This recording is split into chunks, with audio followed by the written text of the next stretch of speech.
छोटा सा डिब्बा। गांव के बीचों बीच एक पुराना बरगद का पेड़ खड़ा था। इस पेड़ के नीचे एक बूढ़ा आदमी, जिसका नाम रघुनाथ था, अक्सर बैठा रहता था। रघुनाथ के बाल सफेद थे, चेहरा झुर्रियों से भरा हुआ और उसकी आंखों में अजीब सी चमक थी। गांव के बच्चे उसे रघु बाबा कहकर पुकारते थे। वह बच्चों को कहानियां सुनाता और उनके लिए छोटे छोटे खिलौने बनाता। लेकिन रघु बाबा के पास एक चीज थी जो गांव में रहस्य का कारण बनी हुई थी। एक छोटा सा लकड़ी का डिब्बा। यह डिब्बा वह हमेशा अपने पास रखता था और किसी को भी उसे छूने या खोलने की इजाजत नहीं देता था। एक दिन गांव के कुछ बच्चे रघु बाबा के पास इकट्ठा हुए। उनमें से सबसे जिज्ञासु मन्नू ने पूछा, बाबा, इस डिब्बे में क्या है? रघु बाबा ने अपनी चमकती आंखों से मन्नू की ओर देखा और गंभीर आवाज में कहा, यह डिब्बा बहुत खास है, इसे कभी मत खोलना। अगर इसे खोला तो कुछ ऐसा होगा जिसे तुम संभाल नहीं पाओगे। यह सुनकर बच्चों की जिज्ञासा और बढ़ गई। मन्नू ने दोस्तों की ओर देखा और कहा, बाबा, बस हमें डराने की कोशिश कर रहे हैं, इसमें जरूर कुछ मजेदार होगा। रघु बाबा ने उनकी फुसफुसाहट सुनी और मुस्कुराते हुए कहा, अगर तुमने इसे खोलने की कोशिश की तो इसका अंजाम सिर्फ तुम्हारी जिम्मेदारी होगी। याद रखना, मैंने तुम्हें चेतावनी दी थी। उस रात मन्नू अपने दोस्तों सूरज, गुड्डी और छोटू के साथ बैठा था।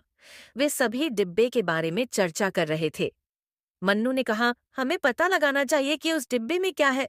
कौन जानता है, शायद उसमें खजाना हो। गुड्डी ने डरते हुए कहा, लेकिन बाबा ने मना किया है, अगर सच में कुछ गलत हुआ तो। सूरज ने मन्नू का साथ दिया, गुड्डी, हम सिर्फ देखेंगे, बाबा को पता भी नहीं चलेगा। और अगर कुछ मिला तो सोचो, हम गांव के ये से ओ सो दे बना अना केमो सरे हीरो बने जाएंगे। छोटू, जो सबसे छोटा था, चुपचाप उनकी बातें सुन रहा था। आखिरकार उनकी योजना बनी। अगली सुबह रघु बाबा हमेशा की तरह बरगद के नीचे बैठे थे। जब वह दोपहर में अपनी झपकी लेने गए तो मन्नू और उसके दोस्तों ने मौका देखकर बेपाए डिब्बा उठा लिया और खेतों की ओर भाग गए। जैसे ही वे खेतों के पास पहुंचे, उनकी दिल की धड़कन तेज हो गई। मन्नू ने डिब्बा खोला। अंदर से एक चमकदार सफेद रोशनी निकली। डिब्बे से निकली सफेद रोशनी इतनी तेज थी कि बच्चों को अपनी आंखें ढकनी पड़ीं। जब रोशनी थोड़ी कम हुई तो उन्होंने देखा कि डिब्बे के अंदर एक छोटी सी क्रिस्टल गेंद थी जो हल्के से चमक रही थी। मन्नू ने गेंद को उठाते हुए कहा, देखा, मैंने कहा था कि इसमें कोई खजाना है। ये तो बहुत कीमती चीज लगती है। लेकिन जैसे ही उसने गेंद को छुआ, खेतों में तेज हवाएं चलने लगीं। आसपास की घास और पेड़ जोर जोर से हिलने लगे। सूरज ने डरते हुए कहा, मुझे ये सब ठीक नहीं लग रहा, हमें इसे वापस कर देना चाहिए। गुड्डी ने सहमति में सिर हिलाया। हाँ, बाबा ने हमें चेतावनी दी थी। लेकिन मन्नू ने उनका मजाक उड़ाते हुए कहा, डरपोक मत बनो, ये सिर्फ हवा है, हमें डराने के लिए कुछ नहीं है। गेंद को छूने के बाद मन्नू ने डिब्बा बंद कर दिया और उसे अपने बैग में रख लिया। सभी बच्चे वापस अपने घर चले गए, लेकिन उस रात कुछ अजीब घटनाएं शुरू हुईं।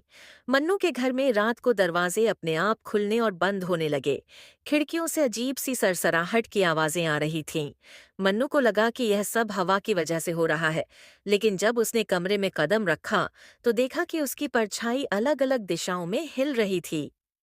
ये क्या हो रहा है? मन्नू ने खुद से कहा।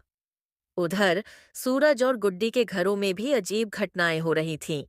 गुड्डी को अपने कमरे में किसी के चलने की आवाज सुनाई दी, लेकिन जब उसने देखा तो कोई नहीं था।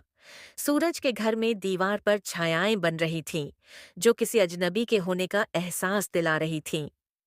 अगले दिन बच्चे डर के मारे रघु बाबा के पास पहुंचे। मन्नू ने घबराते हुए कहा, बाबा, हमने गलती की, हमने डिब्बा खोल दिया था। रघु बाबा ने गहरी सांस ली और बोले, मैंने तुम्हें पहले ही चेतावनी दी थी। यह डिब्बा साधारण नहीं है। यह एक पुरानी आत्मा को कैद रखने के लिए बनाया गया था। जो भी इसे खोलता है वह आत्मा को आजाद कर देता है। गुड्डी ने कांपते हुए पूछा, अब हम क्या करें बाबा? वह आत्मा हमें नुकसान पहुंचा रही है।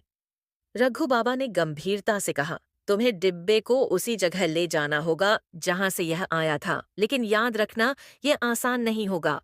आत्मा तुम्हारा पीछा करेगी और तुम्हें रोकने की कोशिश करेगी। बाबा ने बच्चों को बताया कि डिब्बा गांव से दूर एक प्राचीन खंडहर में रखा जाना चाहिए। बच्चे डरते हुए वहां जाने के लिए तैयार हुए। उनके साथ रघु बाबा ने एक तावीज दिया जो उन्हें आत्मा से बचाने में मदद कर सकता था। जैसे ही बच्चे खंडहर की ओर बढ़े, रास्ते में अजीब घटनाएं होने लगीं। तेज हवाएं, डरावनी आवाजें और अचानक उठते काले साए उनके रास्ते में बाधा डालने लगे। मन्नू ने हिम्मत दिखाते हुए कहा, हमें रुकना नहीं चाहिए, हमें बाबा की बात माननी होगी। खंडहर तक पहुंचते पहुंचते रात हो गई।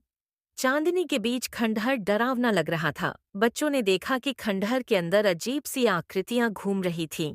जैसे ही उन्होंने डिब्बा खंडहर के बीचों बीच रखा, एक काली परछाई उनके सामने प्रकट हुई।